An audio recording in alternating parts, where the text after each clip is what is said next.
स्वरपूज्य गोरिया बाबा दुसाध जाति के एक ऐसे स्वर मान्य पूज्य देव के रूप में स्थापित है जिनकी पूजा लगभग सभी जाति के परिवारों द्वारा होती है। दुसाध जाति इनकी पिंडी को घर के अंदर रखते हैं तथा स्वर्ण तथा अन्य जातियां घर के बाहर इनका प्रतीक चिन्ह रखकर चैत और सावन माह में पूजा करते हैं। वे प्रसाद में दूध में बनी खीर और पूरी चढ़ाते हैं और उस प्रसाद को दुसाध जाति के परिवारों को पहुंचा देते हैं। कहीं कहीं सूअर की बलि देकर उनकी पूजा की जाती है, जो आप प्रचलन में नहीं के बराबर है। कोई गोरिया पूजा हेतु गांव के दुसाध को अपने घर ले जाते हैं तथा सभी चढ़ावा दुसाध पुजारी को ही भेंट करते हैं। इस परंपरा से इस बात का पता चलता है कि स्पर्श समाज में पैदा होने वाले गौरैया बाबा अपने सूर्य बुद्धिबल बाहुबल त्याग तथा संपन्न की बदौलत जनवरी से जनवरी के लिए पूजनीय बन गए थे। H रिजले ने लिखा है कि गोरिया दुसाध जाति के कुल पूर्वज है जो सभी जातियों में पूजे जाते हैं।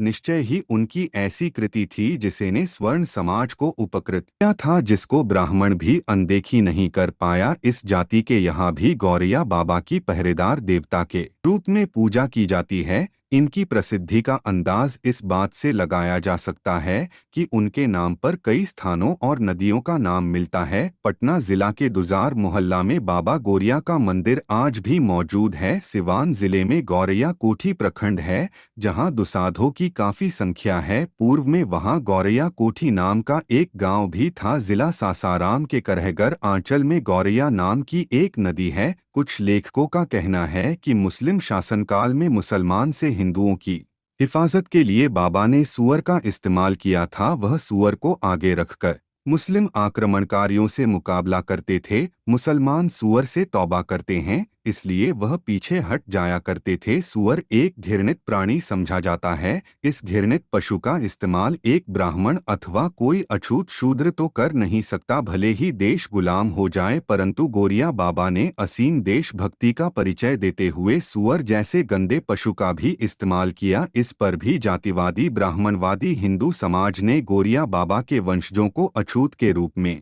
पशुतुल्य जीवन जीने हेतु मजबूर कर दिया है।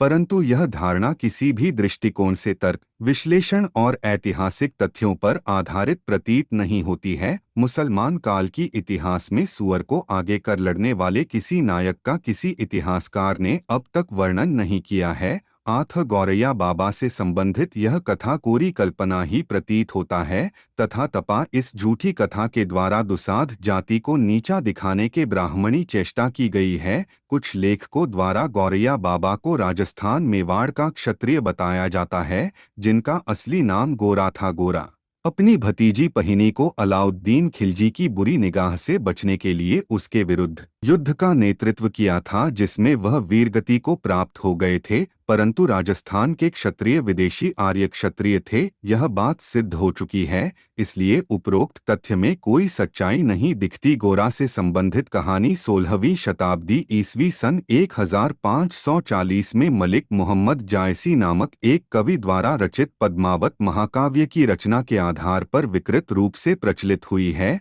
पूरी कहानी इस प्रकार है। गहलोत वंशी शासक रावल रतन सिंह ईस्वी सन 1302 में चित्तौड़ की गद्दी पर बैठा। उनकी पत्नी रानी पहिहानी अत्यंत रूपवान थी, वह धार्मिक और दयालु भी थी। रानी पिहानी सिंहलदीप लंका के राजा गोवर्धन की पुत्री थी। वर्णन है कि पिहानी का एक हीरामन नाम का सुप्रशिक्षित तोता था जो एक दिन पिंजरे से उड़ गया। एक व्याधा ने उसे पकड़कर एक ब्राह्मण को बेच दिया। उसे ब्राह्मण ने हीरामन तोते को रावल रतन सिंह से विक्रिया कर दिया। तोता विलक्षण तथा राजकुमारी पहिहानी का अति प्रिय प्रशंसक था। जब तोते ने राजकुमारी पिहानी की सुंदरता का वर्णन किया तो रतन सिंह उससे विवाह करने के लिए अधीर हो उठा। वह पिहानी की खोज करता हुआ लंका पहुंचा तथा पिहानी से शादी करने में सफल हो गया। Colonel Tod analysis and antiquities का राजस्थान खंड एक पृष्ठ 307 में रावल रतन सिंह के स्थान पर भीम सिंह लिखा है,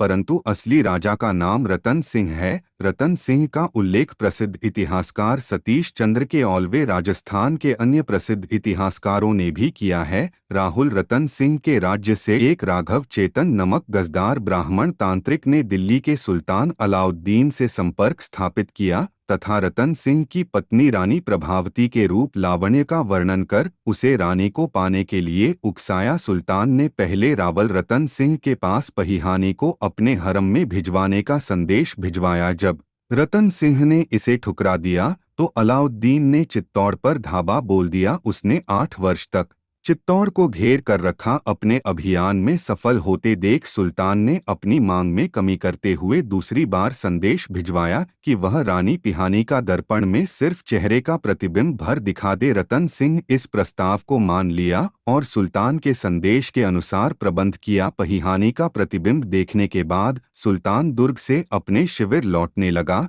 तो शिष्टाचारवश राहुल रतन सिंह सुल्तान को दुर्ग के द्वारा तक छोड़ने गया। रतन सिंह के दोस्त सी नायक गोरा और बादल धोखे की आशंका को रतन सिंह से पूर्व में ही अवगत कराया था, परंतु राजा ने इस पर कोई विशेष ध्यान नहीं दिया। दुर्ग के फाटक पर सुल्तान को विदा कर रतन सिंह ने ज्यों ही पीठ मोड़ी ही थी कि सुल्तान के सैनिकों ने उसे धर दबोचा तथा बंदी बनाकर दिल्ली ले गया। इसके बाद सुल्तान ने खबर भिजवाई कि यदि पिहानी को शाही हरम में भिजवा दिया जाए तो वह रतन सिंह को मुक्त कर देगा। स्वाभिमानी रानी पिहानी पहले से ही अपने पति को दी जा रही शारीरिक यातनाओं से विचलित थी। उपरोक्त शर्त सुनकर वह क्रोध से तिलमेल उठी। उसने अपने सेना नायक गोरा और बादल के साथ मिलकर अपने पति को मुक्त करने की योजना बनाई। पिहानी ने सुल्तान को खबर भिजवा दी कि वह अपनी सखियों दासियों के साथ सुल्तान के हरम में आ रही है। यह समाचार सुनकर वह काफी खुश हुआ। रानी के साथ 700 पलकियों में सशस्त्र वीर राजपूत भी चले। दिल्ली के समय पहुंचने पर रानी ने सुल्तान को खबर भिजवाया कि वह उसके हरम में जाने से पहले एक बार अपने पति के दीदार करना चाहती है। स्वीकृत मिलने पर रानी पालकियों पर सवार राजपूत सैनिकों के साथ सैनिक शिविर की ओर बढ़ी, जहां रतन सिंह बंदी बनाकर रखा गया था। रानी को अपने पति से मिलने के लिए केवल आधा घंटा ही समय मिला था। रानी ने पालकी में सवार सैनिकों के साथ शिविर में प्रवेश किया तथा राजा को पालकी में बैठकर उनको कैद से मुक्त करा लिया। कुछ दूर निकलने के बाद रतन सिंह रानी सहित घोड़े पर सवार होकर चित्तौड़ की ओर निकल पड़े।